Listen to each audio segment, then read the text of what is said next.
This is the brand new lens from Viltrox. It's a 33mm f1.4 prime lens, available now at a fraction of the cost of similar lenses. But is it any good? Well, stick around as I share with you the images I've taken as well as my thoughts. Welcome to the Photo Genius channel.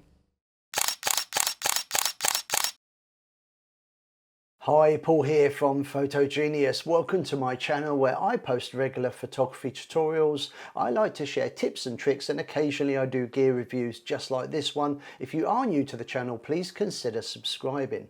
Now, a few weeks ago, a company called Viltrox, which if I'm honest wasn't a name I was familiar with, got in touch and asked me if I would like to review a lens. This particular lens was designed for the Nikon Z mount, and more specifically it was designed to be used with cameras that have an APS-C or cropped sensor. Now, this was of particular interest to me because just a few days prior I had placed an order for a Nikon Z50, which is a camera that uses the APS-C sensor, and I'm using it to record this video. And before I begin, and just to clarify, this review video is not sponsored. Now, there's a number of great lenses available to fit the Nikon Z mount, but not many lenses have specifically been designed with the DX cropped sensor cameras in mind. Why? Well, up until recently, there was only the Nikon Z50 that used the APS-C sensor, but now we have the Nikon ZFC, and also I wouldn't be surprised if we saw another entry-level Nikon Z mount camera available in the coming months. Now, I believe that first impressions count, and I was really pleased when the lens arrived in this really nicely packaged box. Inside the box, the usual documentation including a warranty card and manual. You also get a lens pouch to keep the lens in, a lens hood, which is really important, and of course the lens itself. First thing I noticed when I unpacked the lens was the weight. It's not overly heavy, but it's no lightweight. It's all metal construction. There's no plasticky parts with the exception of the caps on either end, and as I said, it feels good in the hand. Now, the Nikon ZFC is actually quite a lightweight camera. Now, I found when I popped this on the front, the balance was close to perfect, plus it looked super cool. Now remember, this lens is autofocus, but if you do want to focus manually, then there is a well proportioned and easy to grip focus ring, as well as a second aperture ring. Now this allows you to adjust the aperture from f1.4 through to f16 independently of the camera, and this is a feature I really love. Now there is an auto option if you would rather adjust the aperture using the camera, or if maybe you want to use one of the priority modes. Now, I would like to give top marks to Viltrox for including a lens hood. Rarely does this happen unless you're buying a professional lens, so I was very pleased to find one included in the box. Just like the lens itself, the hood is also made of metal rather than plastic, and I am not joking when I tell you that this is one of the best quality lens hoods I've ever seen and locks securely in place on the front of the lens. Now, I do think that Viltrox have done a good job on the styling and design of the lens, which will take a 52mm screw-in filter on the front. It also includes a micro USB port on the rear for updating the lens firmware, and a minimum focus distance of 0.4 meters, which is 1.3 feet. So not really a lens for close-ups. Now, I did really enjoy adjusting the aperture via the lens. It felt old school. It felt like using a film camera once again, particularly on the ZFC, which is a camera that's designed to look like an old Nikon film camera. And if you don't know, the ZFC, with its retro styling, has old school dials for ISO, shutter speed, and adjusting the aperture via the lens on that camera just felt right. Now let's talk about the focal length of the lens, which is of course 33mm. Now that might seem like a really odd number, but there's a reason behind it, because pop this lens on an APS-C sensor camera and effectively it's a 49.5mm lens because of the crop factor. Now 49.5mm is incredibly close to 50mm. And 50mm focal length is very popular for lots of reasons, particularly with portrait photographers. And that's because at 50mm you get a natural looking perspective that is very close to what the human eye sees. You've probably heard of the nifty 50. Well, this lens on an APS-C Nikon camera is effectively a nifty 50. Now, although this lens is designed to be used on an APS-C sensor camera, this lens will fit any Z mount camera, including my Nikon Z6, which is full frame. But the resulting image will be the same as with the ZFC, because when you put this lens on a full frame camera, the image is cropped. Now, as I mentioned in the intro to this video, this lens with its wide aperture of f1.4 is incredibly cheap. The closest in terms of cost would be the new Nikon 28mm Z at around $299 US. But that lens only has an aperture of f2.8 at its widest. Of course, the Viltrox beats it at f1.4. Okay, now it's time to take a look at some images and see how well this lens performed. Now, I'm no model and I don't normally do self-portraits, but I do occasionally need to take images for social media and for my website, and I was really pleased with the way this image turned out. My goal was for a shallow depth of field, aka a blurry background, and the lens certainly delivered that. With the aperture at its widest, f1.4, I was really pleased with the results. The image was taken using natural window light. Close to sunset the following day for some shots of the pelicans. Now, this is no telephoto lens, so lucky for me I could get really close, and I was really pleased with the sharpness and details in the feathers. At an aperture of f2.2, the wide aperture is softening the background and allowing me to use a fast shutter speed, which of course is essential when shooting moving subjects like pelicans. Now, my attention soon shifted from the pelicans to this beautiful classic 1965 Ford Falcon, and a big shout out to Mal from Dad's Garage for showing me around the car and letting me grab these great images.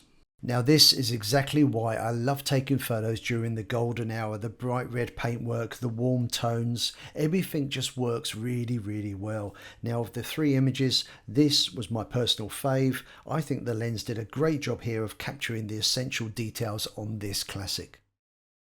So now I want to talk about how well the lens performs at focusing. Now, there's a bunch of affordable third-party lenses that you can buy that will fit the Nikon Z mount, but most of them are manual focus only, whereas this Viltrox lens is full autofocus and uses what is called a stepper motor, or STM motor for short.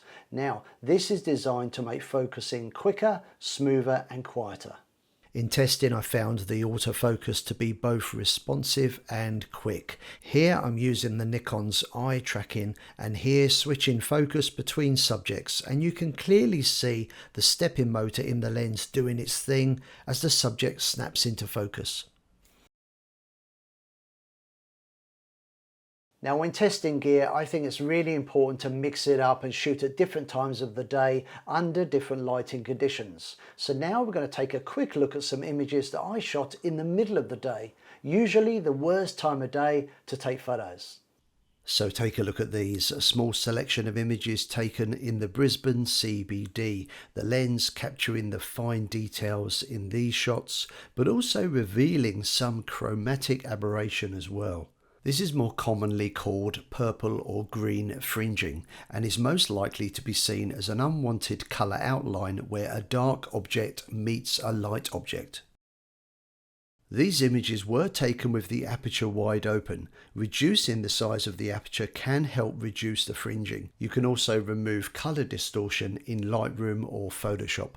Next up, I want to show you some images taken in low light of some very talented local musicians performing as part of the Brisbane Festival. Now, these shots were taken in low light. Also, the camera was being handheld. I didn't have a tripod with me, so I was taking full advantage of the wide aperture f1.4 that is available with this Viltrox lens. Now, the wide aperture means that I get lots of light coming down the lens, which is good because it means I can keep the camera's ISO lower but still maintain a shutter speed that is fast enough for camera shake not to be a major issue.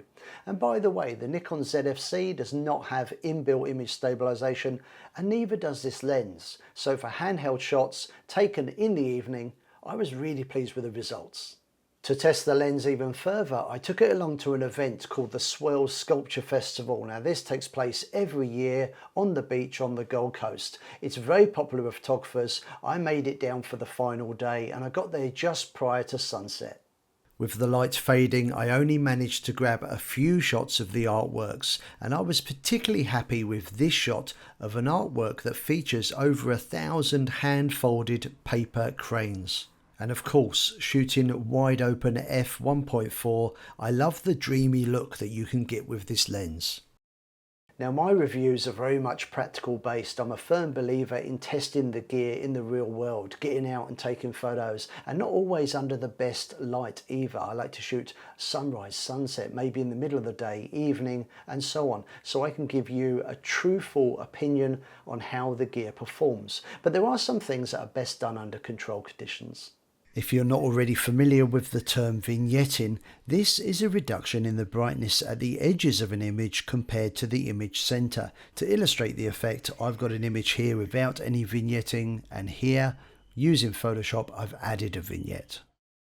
Now, it is not uncommon for lenses to cause vignetting, particularly when using a wide aperture, and the Viltrox 33mm lens is no exception, as you can see here, comparing two shots, one shot at f1.4 and one at f2.5. As well as checking for vignetting, some more test shots to see how sharp this lens is. Taking a series of images covering the full aperture range, I found the best results at around f2 and especially f3.2 if you crave detail but still want a shallow depth of field. And comparing the Nikon 16 to 50mm lens that came supplied with the ZFC camera, set to the same focal length of 33mm and using an aperture of f5, the Viltrox lens is significantly sharper. Now, before I summarise and give you my final thoughts on this lens, I want to share with you just two more photos that have sneaked into the review at the last moment. These were taken on a photography workshop that I was hosting here in Brisbane. I was really pleased with the results, and they were taken with this Viltrox prime lens and the Nikon ZFC. This image of a water dragon shot at the Botanic Gardens in Brisbane is a good example of what this lens is capable of when shooting wide open. And finally, this portrait I was particularly pleased with, and I want to say thanks to Trey, who agreed to a photo after I approached him. Now, I think if you're looking for a prime lens for taking portraits that isn't going to break the bank, then this could be the lens for you. So I've really enjoyed using the Viltrox 33mm f1.4 prime lens over the last couple of weeks. I really love the feel of the lens. It really complements the ZFC particularly well. The build quality is absolutely exceptional. But of course, the important thing is, how are the images? Well, I've been really impressed with the quality of the photos taken with this lens. With the aperture wide open, the images are sharp where I need them to be, and I really like the quality of the bokeh or blur and the out of focus highlights.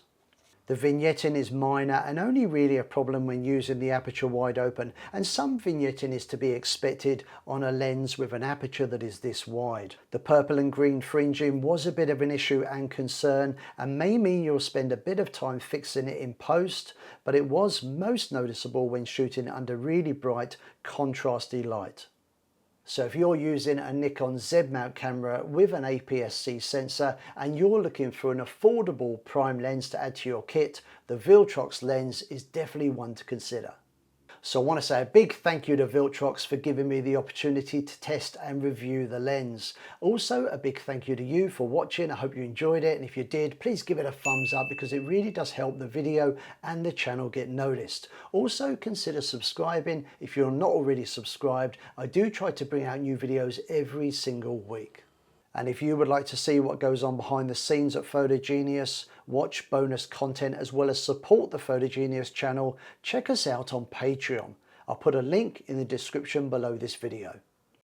Hope to see you again sometime soon. See ya. Bye.